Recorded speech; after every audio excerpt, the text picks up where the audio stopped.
1 Samuel's timeless lesson: faith overcomes even the greatest giants. I want you to picture a scene. It's a vast, barren valley, with 2 armies standing on opposing hillsides, shouting, jeering, and trembling. Between them stands a man, or perhaps more fittingly, a giant, Goliath, towering over 9 feet tall, clad in bronze armor that glints under the sun. He is the very embodiment of terror and insurmountable odds. For 40 days, he has mocked, challenged, and humiliated the Israelites, daring anyone to fight him. And for 40 days, no one steps forward. Fear has silenced the bravest of hearts. Have you ever felt like this? Like a giant looms in your life, unrelenting, unshakable, daring you to stand against it? Now let me ask you something profound. When was the last time you faced a fear so great that it seemed to overshadow everything you believed about yourself and the world? Did you stand your ground? Or did you retreat? Hold on to that thought as we dive into one of the most extraordinary stories of courage, faith, and triumph. This isn't just about defeating giants, it's about the giants that live within us. The ones that taunt us in our quiet moments, that keep us small, that make us forget who we are and whose we are. The story of David and Goliath from 1 Samuel isn't just a historical account, it's a mirror reflecting our own struggles, insecurities, and the overwhelming challenges we face. It's a call to faith. It's a challenge to believe not in what we can see but in what we cannot yet see. David, a young shepherd boy, armed with nothing but a sling, 5 smooth stones, and an unshakable trust in God, steps into that valley. He doesn't see an unbeatable foe, he sees an opportunity for God to show his greatness. What do you see when you look at your challenges? Do you see defeat? Or do you see a chance to grow, to overcome, to transform? Imagine the whispers among the Israelites as David approaches the battlefield. Who is this boy? What does he think he's doing? But David isn't deterred. His heart is set on a truth that many of us forget in moments of fear: the battle isn't ours to fight alone. The Lord who delivered me from the paw of the lion and the paw of the bear will deliver me from the hand of this Philistine, he declares. His confidence isn't arrogance, it's faith. A faith so pure, so resolute, that it pierces through the thick veil of doubt and fear. How often do we let doubt overshadow our faith? How often do we look at our giants and say, "This is too much. I can't do this," instead of, "God, I know you can." David's approach to the battlefield teaches us something extraordinary. Preparation doesn't always look like what the world expects. The king offers David his armor, but it doesn't fit. It's heavy, cumbersome, and unfamiliar. So, David sticks to what he knows: a sling and stones. Sometimes, the tools for your breakthrough aren't what others think you need. They're not the loud, flashy weapons the world admires. They're simple, familiar, and deeply tied to who you are. What tools has God already placed in your hands? Have you been overlooking them because they seem too ordinary? Let's talk about the moment of impact. David steps forward, swings his sling, and the stone flies through the air, hitting Goliath square in the forehead. The giant falls. Silence blankets the battlefield. In one moment, everything changes. What's astonishing isn't just the physical act, it's what it represents. That stone wasn't just a weapon, it was faith in motion. Faith isn't passive. It's not sitting idly, waiting for circumstances to shift. It's stepping into the valley, facing the giant, and believing that the power behind you is greater than the obstacle before you. When was the last time your faith moved you to action? We all have our Goliaths. They come in different forms: fear, doubt, failure, addiction, loss, or even the paralyzing question of purpose. And often, we feel too small, too ill-equipped to face them. But here's the truth: it's not about the size of the giant, it's about the size of your faith. Goliath mocked David, saying, "Am I a dog, that you come at me with sticks?" But what Goliath didn't see was the divine power behind David. When you face your giants, are you focused on their size? Or are you focused on the one who stands with you? Think about this: the Israelites watched from the sidelines, too afraid to step forward. But when David struck Goliath down, their courage was reignited. They surged forward and defeated the Philistines. Your courage, your faith, your willingness to face the impossible doesn't just impact you, it inspires others. Who is watching you today, waiting for you to step into your valley? Your actions could be the spark that ignites someone else's faith. What if, instead of running from your giants, you faced them head-on with the faith of David?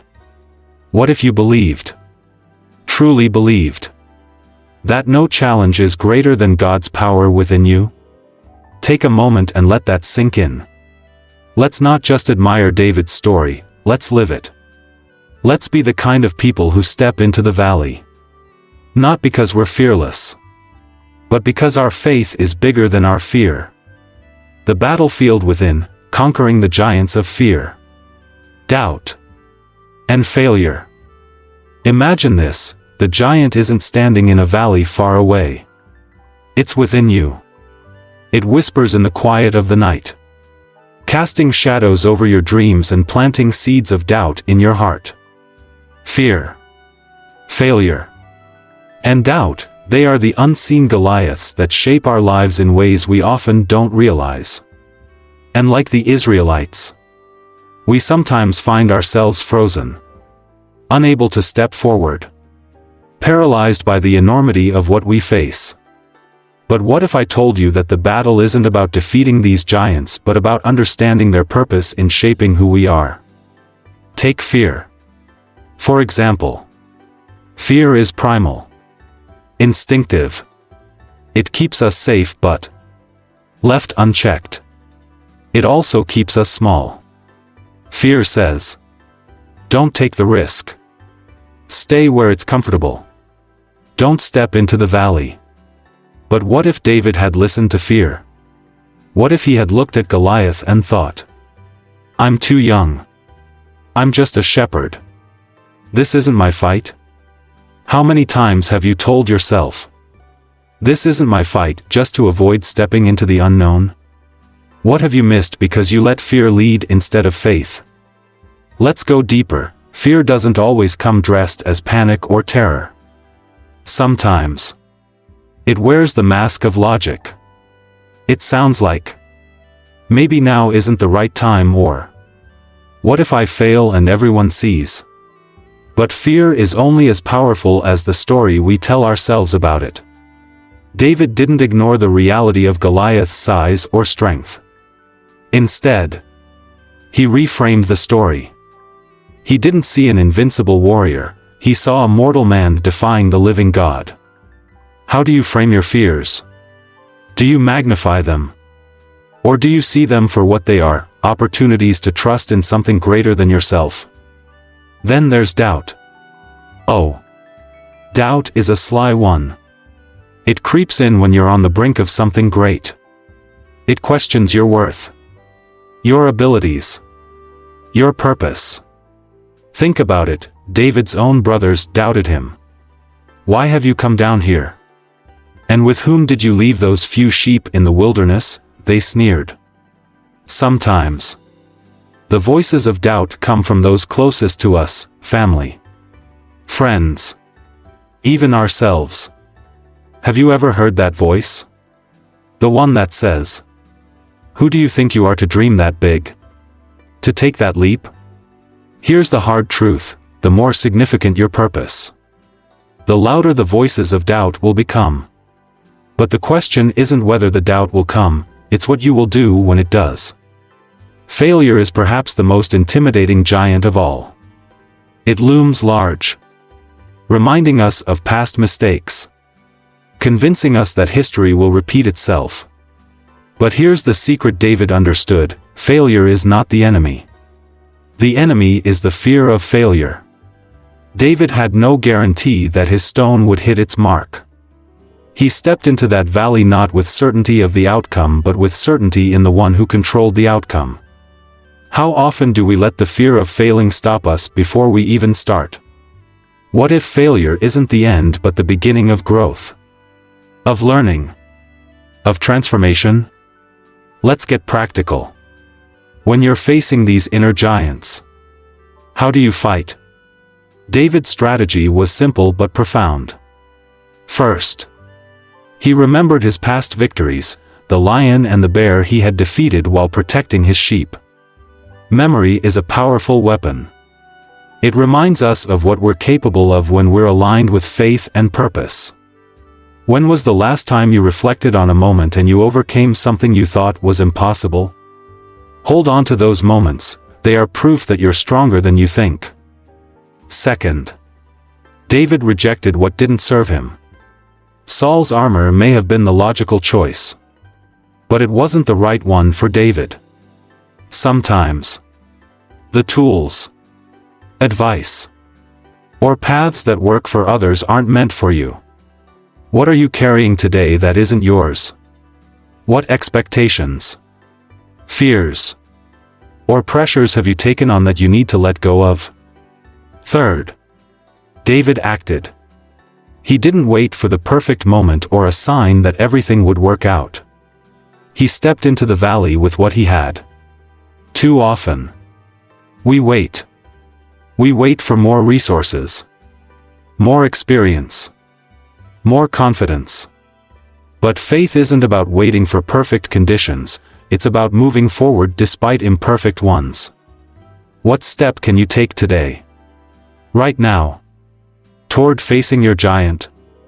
Now, let's circle back to you. Think about the giants in your life. Are they external, like a difficult relationship, a daunting career decision, or a financial burden?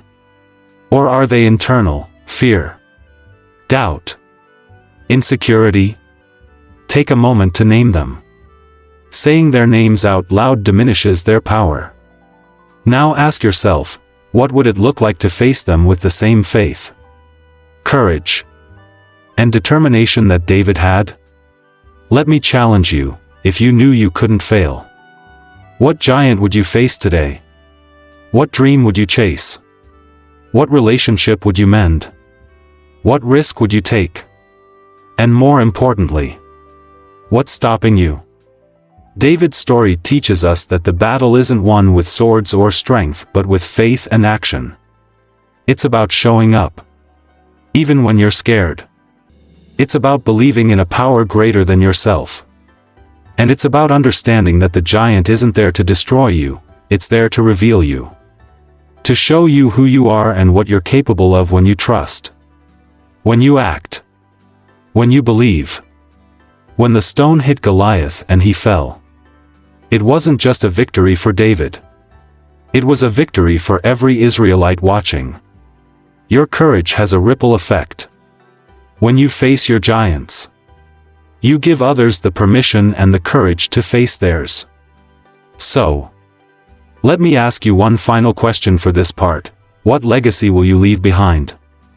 Will it be one of retreating from giants or one of stepping boldly into the valley, knowing that the battle belongs to the Lord?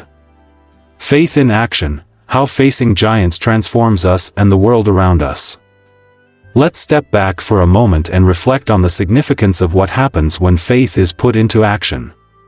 David's triumph over Goliath wasn't just about slaying a giant, it was a turning point for an entire nation. His courage reignited the faith of the Israelites. inspiring them to rise and overcome their fears. But here's the deeper truth: when you face your giants, it's not just about you. It's about the ripple effects your courage creates in the lives of others. Think about this: how often do we underestimate the impact of our actions on the world around us? When David walked onto that battlefield, he wasn't thinking about legacy or influence. He was simply being faithful to the moment. Yet, that single act of faith transformed the morale of an entire army. In your life, what small acts of faith could create waves of change? What would happen if you chose to live with the conviction that your courage could inspire others to believe in what's possible?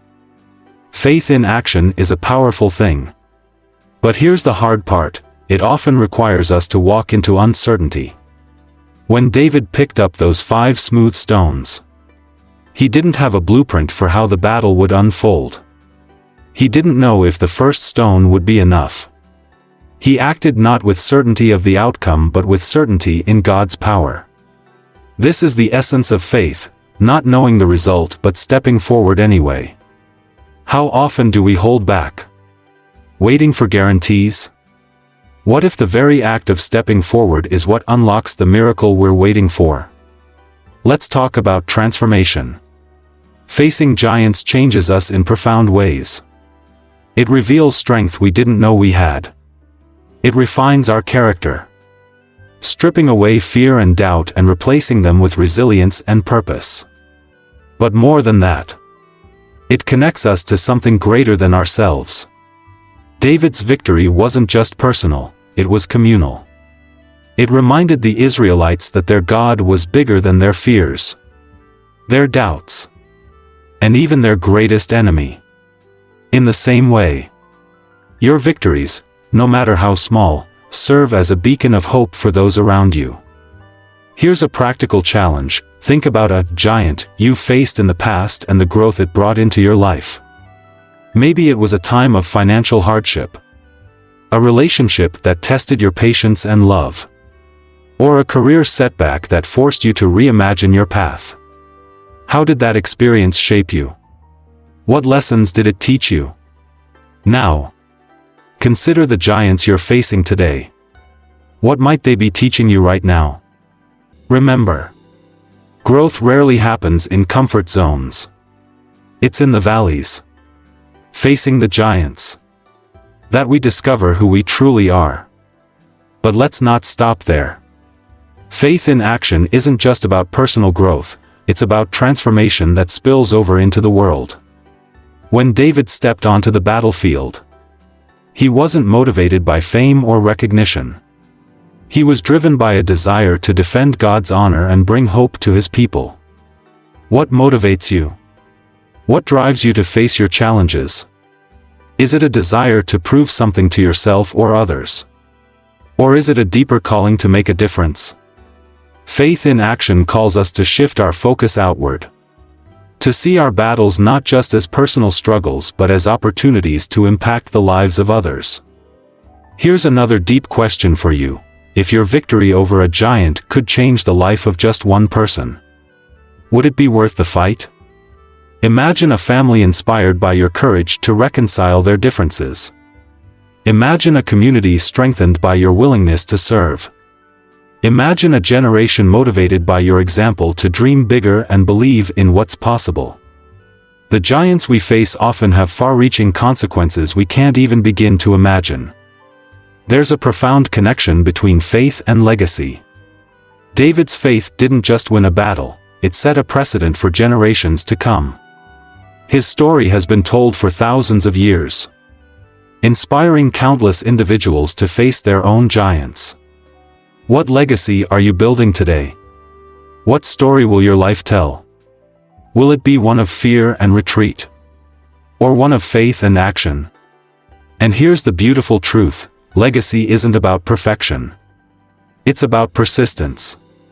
It's about showing up, day after day, in the face of adversity, with a heart full of faith and a willingness to act. As we bring this journey to a close, let's revisit the central question: What would your life look like if you embraced the faith of David? If you saw your challenges not as insurmountable obstacles but as divine opportunities? How would you live if you truly believed that the power behind you is greater than anything before you? The giants we face, fear, doubt, failure, are not there to defeat us. They are there to refine us, to draw us closer to God, to reveal the strength and courage He has placed within us. When we step into the valley, armed not with the world's weapons but with faith and trust, we don't just overcome giants, we become who we were always meant to be. So, here's your challenge: step forward. Pick up your stones. Face your giants. And remember, the battle isn't yours alone. The God who empowered David empowers you. The same faith that brought down Goliath lives within you. Let your story be one of faith in action, of courage that inspires, and of a life lived with purpose and love. Now, I leave you with this final question: what giant will you face today? And how will your act of faith transform not just your life, but the world around you? Thank you for exploring this timeless lesson with me. If you want to dive deeper or adapt this into a stunning visual experience, let me know.